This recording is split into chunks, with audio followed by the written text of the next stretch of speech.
এবং ফল। মানুষের স্বভাব হলো এটাই যে তিনি নিজের প্রত্যেক পরিশ্রমের প্রতিফল প্রার্থনা করেন।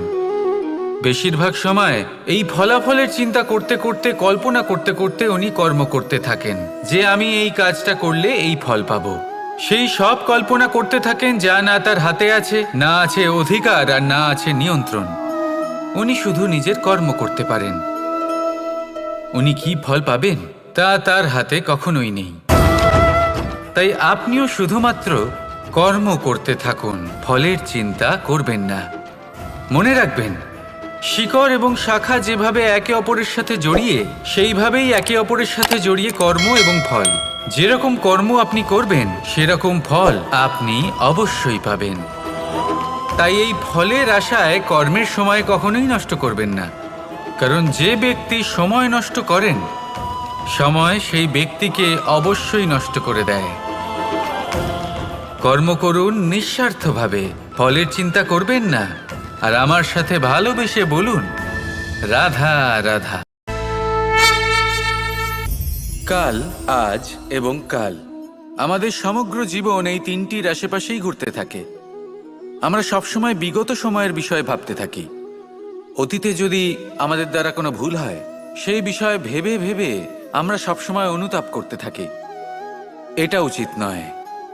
দেখুন, অতীতের থেকে শিক্ষা লাভ করা অত্যন্ত আবশ্যক, কিন্তু সেই ভুল যাতে আবার না হয় সেই কাজটা কিন্তু আপনাকে বর্তমানেই করতে হবে, তাই না?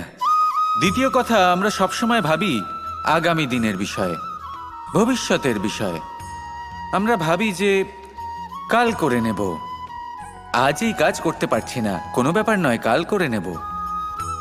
আজ কাজটা শুরু করতেই পারলাম না, কোনো ব্যাপার নয়, কাল করে নেব।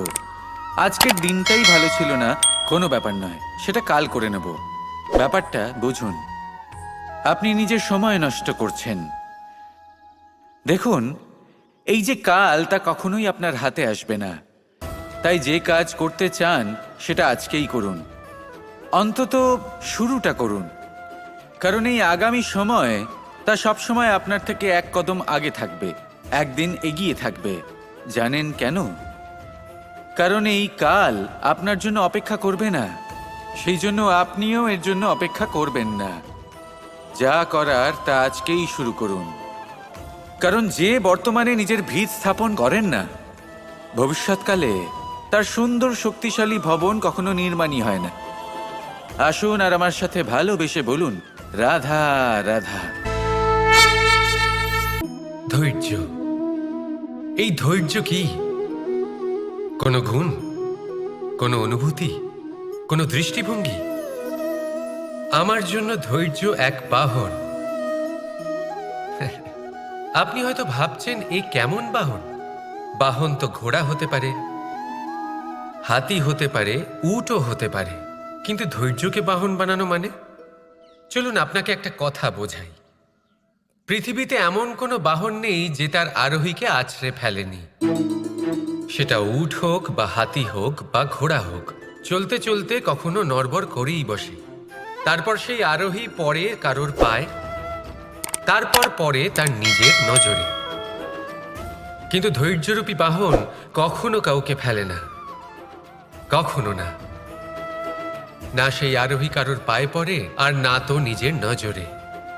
কারণ ধৈর্য আপনাকে বিবেক প্রদান করে, বিবেক আপনাকে পরিকল্পনায় সাহায্য করে, আর পরিকল্পনা প্রদান করে আপনাকে শক্তি, আপনার লক্ষ্যের দিকে অগ্রসর হওয়ার। বুঝলেন? ধৈর্যকে সঙ্গে রাখুন, নিজেকে আরো ধৈর্যশীল করে তুলুন। এই ধৈর্যের সাহায্যে আরোহণ করে দেখুন কিভাবে এই বাহন আপনাকে আপনার গন্তব্যে পৌঁছে দেবে। রাধা রাধা। কথায় বলা হয়, জীবনে ভালোবাসাই হলো সুখের মূল। এটা সত্য। এবার প্রশ্ন হলো এটাই যে এই ভালোবাসা কার সাথে করা উচিত? যদি আপনি কিছুক্ষণের জন্য সুখ পেতে চান, তাহলে ভালোবাসুন নিজের রুচি মতো। যদি আপনি কিছুদিনের জন্য সুখ পেতে চান, ভালোবাসুন নিজের বন্ধুদের। যদি আপনি কয়েক মাসের জন্য, কয়েক বছর বা অনেক বছরের জন্য সুখী হতে চান, তাহলে ভালোবাসুন নিজের পরিবারকে, মাতা পিতা, নিজের সন্তান, স্বামী স্ত্রী, নিজের আত্মীয়দের। কিন্তু যদি আপনি চিরকালের জন্য সুখী হতে চান, তাহলে ভালোবাসতে হবে শুধু নিজের কর্মগুলিকে। কারণ সম্পর্ক যেমনই হোক না কেন, কখনো না কখনো ভেঙে যাবেই। এই সংসার হলো এমনই যে যাদের সঙ্গ আমরা পাই, তাদের সঙ্গ একদিন ত্যাগ করতে হয়। শুধু কর্মই হলো এমন এক সঙ্গ যা কখনো আপনাকে ত্যাগ করবে না। আপনার মৃত্যুর পরেও এই কর্ম আপনাকে বাঁচিয়ে রাখবে। তাই সবসময় মনে রাখবেন, এই কর্ম ধর্ম মনে করে পালন করা উচিত। জীবনের শেষ মুহূর্ত পর্যন্ত কর্মকে ভালোবাসুন, জীবনের শেষ মুহূর্ত পর্যন্ত সুখে থাকবেন। আর আমি তো সবসময় বলি, শুধু কর্ম করতে থাকো, ফলের চিন্তা করো না। তাহলে আসুন আর আমার সাথে ভালোবেসে বলুন, রাধা রাধা। জীবনে ক্ষমা চাওয়া তাও কিছুটা সহজ, ক্ষমা করতে পারা অত্যন্ত কঠিন।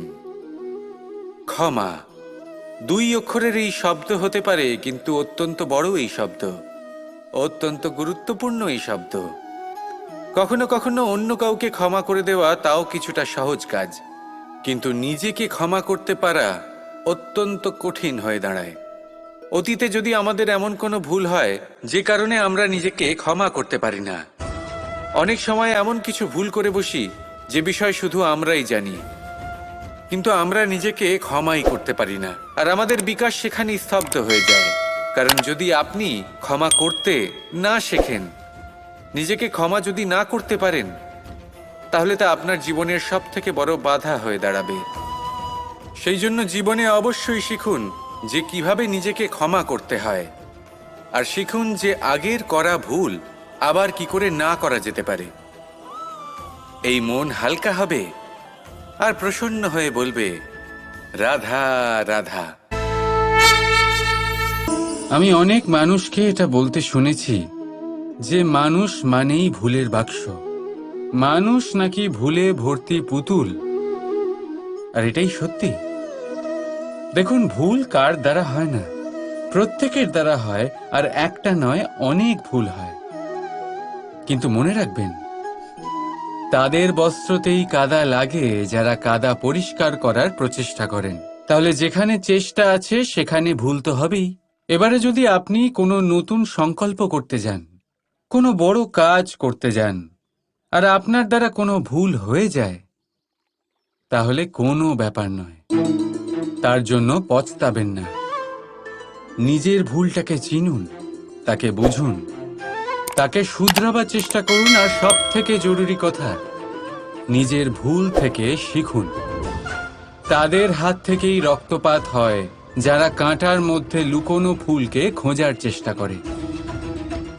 তাই মনে রাখবেন, যে জীবনে কোনো ভুল করেনি সে জীবনে নতুন কিছু করার কোনো চেষ্টাও করেনি।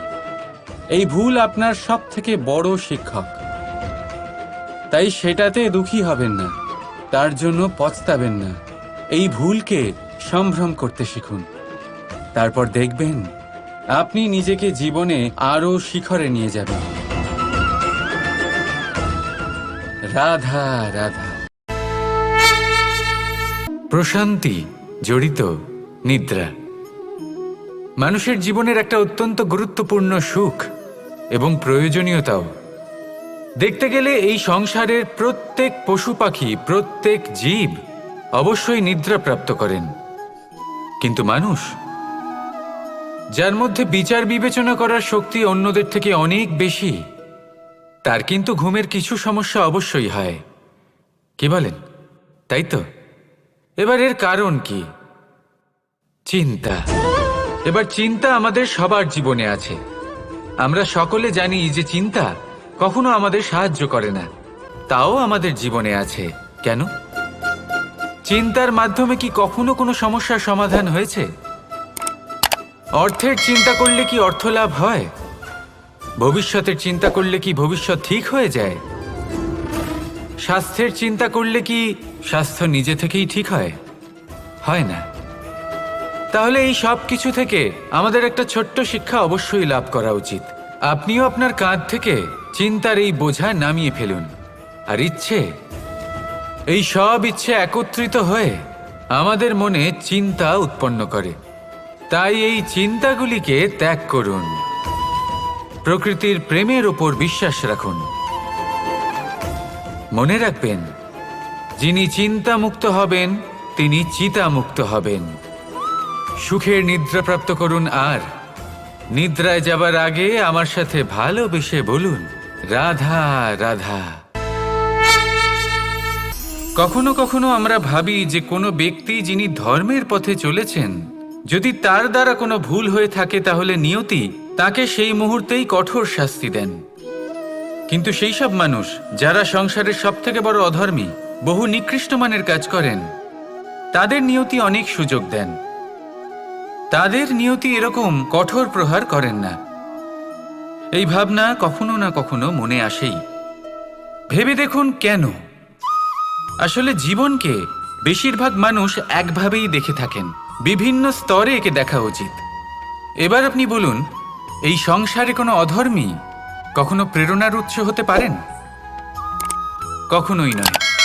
যে মানুষ নিজের আত্মাকে মলিন করে ফেলেছেন, তিনি এই সংসারকে কিভাবে প্রেরণা যোগাবেন? উনি নিজেই বুঝতে পারেন না কোনটা করা উচিত, ধর্ম কোনটা। তাই নিয়তি তাকে একটা সুযোগ দেন। এটা বোঝার সুযোগ দেন যে কোনটা উচিত, কোনটা ধর্ম। সুযোগ দেন নিজের বিবেক জাগিয়ে তোলার। তাকে সুযোগ দেন নিজের অন্তরাত্মার ডাক শোনার। যখন তাতেও কাজ হয় না, তখন নিয়তির কাছে একটাই পথ বাকি থাকে, আর তা হল মহাবিনাশ। মহাবিনাশ হয়তো দেরিতেই আসতে পারে, কিন্তু তা অবশ্যই আসবে। আর যখন মহাবিনাশ আসে, তখন মহাবিনাশের যন্ত্রণা সমগ্র মানব জীবনের যন্ত্রণার থেকে অনেক বেশি হয়। এই কথাটা সবসময় মনে রাখবেন। আর অন্যদিকে যে মানুষ ধর্মের পথে চলছেন, তার দ্বারা যদি কোনো ভুল হয়ে থাকে, তখন নিয়তি তার পরীক্ষা নেন।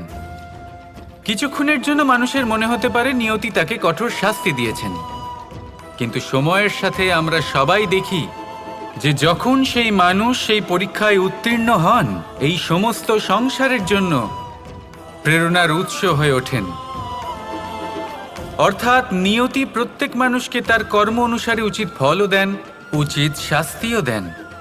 পার্থক্য হলো শুধুমাত্র সময় আর আপনার দৃষ্টিভঙ্গির। তাই ধর্মের পথে চলুন, আর আমার সাথে ভালোবেসে বলুন, রাধা রাধা। এই সংসারে সবচেয়ে বড় পাপ কি হতে পারে? কেউ বলবেন অসত্য, কেউ বলবেন ছলনা, আবার কেউ বলবেন লালসা। না, সংসারে সবচেয়ে বড় পাপ হলো নারী জাতির অসম্মান, নারীর মান ভঙ্গ করা। কারণ এই অপরাধ কেবল নারীর শরীরকেই নয়, বরং তার মন আর আত্মাকেও আহত করে থাকে। তাহলে এবার প্রশ্ন হলো, যে এই অপরাধ করেছে তাকে কি শাস্তি দেওয়া উচিত? কেউ বলবেন শারীরিক যন্ত্রণা, আর কেউ বলবেন মৃত্যুদণ্ড। কিন্তু এই অপরাধের শাস্তি নির্ধারণ করার আগে এটা জানার কি কোনো প্রয়োজন নেই যে অপরাধী আসলে কে? এখন আপনি বলবেন সহজ ব্যাপার, সেই পুরুষ যে নারীর মান ভঙ্গ করেছে। কিন্তু এ কি সম্পূর্ণ সত্যি?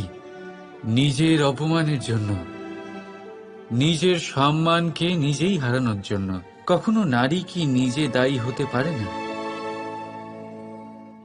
ভেবে দেখুন, সম্মানহানির থেকে বাঁচার জন্য সর্বপ্রথম সম্মানের সীমার ওপর নজর দেওয়া প্রয়োজন। রাবণ সীতার হরণ এই জন্যই করতে পেরেছিলেন, কারণ সীতা নিজের বোকামোর জন্য রাবণের সেই সীমা উল্লঙ্ঘন করা সহজ করে দিয়েছিলেন। কিন্তু অশোক বাটিকাতে সেই সীতাকেই রাবণ স্পর্শ পর্যন্ত করতে পারেননি, কারণ সে রাবণ আর তার মাঝখানে ঘাস দিয়ে একটা ছোট রেখা বানিয়ে দিয়েছিলেন। জীবনে না বলতে শিখুন, যদি কেউ আপনার সম্মানের সীমা পার করতে চেষ্টা করে তাহলে তাকে সেখানেই আটকাতে শিখুন। আপনার ওপরে ওঠা প্রথম হাত, প্রথম কটাক্ষ ওইখানেই আটকাতে শিখে নিন।